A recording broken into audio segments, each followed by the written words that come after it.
Good morning. Welcome back to my new vlog. और बहुत ज़्यादा गर्मी पड़ रही है और उस गर्मी में हम लोग तरह तरह से कुछ ना कुछ तरीका खोज रहे हैं शांत रहने का, इंजॉय करने का और गर्मी को भुला देने का, क्योंकि गर्मी का जो वेग है वो काफ़ी तीव्र होता जा रहा है। मतलब काफ़ी तेज़ी के साथ गर्मी बढ़ रही है। और जैसा कि हमें पता है कि अभी नौतपा चल रहा है, तो आज है 1 तारीख और 2 तारीख तक नौतपा होता है, यानी वो गर्मी के 9 दिन जो सबसे ज़्यादा गर्म होते हैं और उसमें जो सूर्य की हमारी किरणें होती हैं वो सीधा पृथ्वी पर आती हैं। तो इस वजह से गर्मी जो है बहुत ज़्यादा बढ़ जाती है। लेकिन इस बार तो गर्मी ने 29 वर्षों का रिकॉर्ड तोड़ दिया है और ये भी जानकारी हमें जो है हमारे पापा जी से मिली है। और वो अपना देखते रहते हैं, क्योंकि पापा बता रहे थे कि इससे पहले इतनी ज़्यादा गर्मी नहीं पड़ी कभी, मतलब उन्होंने नहीं देखी। वो हम लोगों को बता ही रहे थे और 1-2 दिन पहले ही उन्होंने ये चीज़ बोली थी। और कल के न्यूज़पेपर में वाकई ये लिख करके आया कि ये 29 सालों का रिकॉर्ड टूटा है और 29 साल पहले इतनी ज़्यादा गर्मी पड़ी थी। हालांकि उस समय इतना ज़्यादा एसी वगैरह नहीं होता था, वो एक नेचुरल गर्मी हीट होती थी।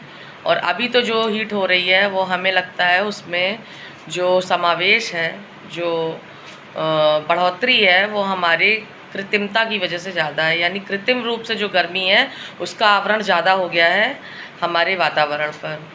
तो खैर ये सब तो हो गई हमारी गर्मी की बात, लेकिन गर्मी में भी हम लोग आनंद ले रहे हैं, क्योंकि जैसा कि आपने हमारे पिछले ब्लॉग में देखा है, और अगर नहीं देखा तो जाकर ज़रूर देखिएगा कि दीदी आई हुई हैं। और जब दीदी आती हैं तो अनय आता है, जब अनय आता है तो बच्चे 2 से 3 हो जाते हैं, और जब 3 हो जाते हैं तो फिर मस्ती भी तिगनी हो जाती है। तो कुछ इस तरीके से हम लोगों के दिन कट रहे हैं। और अभी अगर मैं बात बताऊं तो मेरी जो बिटिया रानी है वो कुछ कर रही हैं, तो वो क्या करती है आइए चल के आपको दिखाते हैं। बहुत ही इम्पॉर्टेंट कुछ कर रही है। हाँ तो फ्रेंड्स, ये है हमारी बिटिया रानी और ये कुछ कर रही है। इसको इनकी दादी ने गर्मी की छुट्टी के पहले ही एक काम दे दिया था कि जैसे ही तुम्हारा एग्ज़ाम ख़त्म होगा बेटा मेरा ये काम कर देना। और वो कभी कुछ कहती नहीं है, तो मेरे ख्याल से उन्होंने पहली बार तुमसे कुछ कहा ना आरवी करने के लिए। हालांकि बहुत ही मतलब कठिन काम था, उसमें समझ में आ नहीं रहा था और इसी वजह से वो काफ़ी दिन से रखा हुआ था कि उसमें कुछ वो और अच्छे से करके देना चाह रही थी, लेकिन अभी हो नहीं पा रहा है। और उसको भी लग रहा है कि मेरे ऊपर ये काम का जो प्रेशर है वो बना हुआ है, तो इसको किसी तरीके से कर देते हैं। तो आखिर था क्या वो अभी आपको आरवी खुद बताएगी। तो आरवी बताओ क्या दिया था दादी ने तुम्हें। ये मूर्ति दी थी जिसमें बद्रीनाथ, ये फ़ोटो है, फ़ोटो फ्रेम है ये। हाँ। फ़ोटो फ्रेम है और ये देखिए ये चारों धाम की इसमें जो है पिक्चर दी हुई थी। और ये जो फ़ोटो है ये हम सभी के बहुत ही मतलब क्लोज़ है। और इसके साथ क्या हुआ, इसके साथ ये हुआ कि यहाँ से इसने मतलब चूहे ने इसे काट दिया था, ख़राब कर दिया था, तो वही मैं सही कर रही हूँ पेपर लगा के।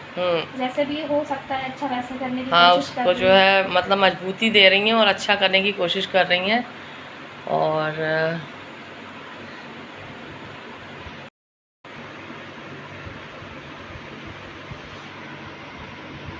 तो फ्रेंड देख सकते हैं कि ये कितनी मतलब कमिटमेंट के साथ अपना काम जो है करती हैं। और अभी हो गया है ना, ये बन गया है। हाँ तो बस ये बन गया है, हल्का सा बस कुछ कर रही है इसको। तो अभी कर लेगी, फिर दिखाते हैं आपको कि कैसे इसने फ़ोटो फ्रेम को बढ़िया से एकदम तैयार कर दिया।